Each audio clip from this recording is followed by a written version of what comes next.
Meron nga ako nakitang bagong power bank mga idol. Kung makikita nyo yung power bank na to, meron po siyang built-in na Type-C.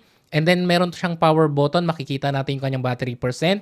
And sa kabilang side naman, meron po siyang built-in na cable for lightning. At ang malupit pa dito mga idol, meron na siyang sariling charger. Built-in charger. So bali kung aalis ka ng bahay, gagala ka, hindi mo na kailangan magbit-bit ng charger dahil meron na siya. Pero legit ba talaga tong power bank na to?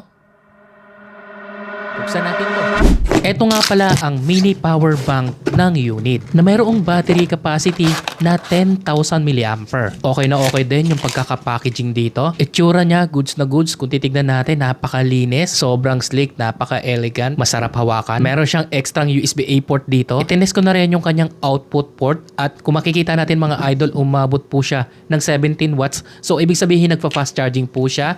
So, itry naman natin yung kanyang built-in cable. Ganun din po, nagpa-fast charging talaga. Isa sa pinaka-useful na features nitong power bank na to, pwede mong i-charge yung power bank habang nagcha-charge ka na rin ng phone mo. Nagkakalaman na yung power bank mo, nagkakalaman na rin yung phone mo. Pwede mo ring dalhin kahit saan ka pumunta kasi napaka-portable lang niya, napakaliit lang niya, hindi mabigat, saktong-sakto lang at hindi rin siya pangit tignan. At ngayon naman binuksan ko na itong power bank na to, meron siyang overheating sensor po dito. At check ko naman yung battery nito, 3,350 mAh yung bawat isa nito, pero kung ipa-plus mo yung tatlong battery nito, nasa 10,050 mAh po siya. May sobra ka pang 50 mAh.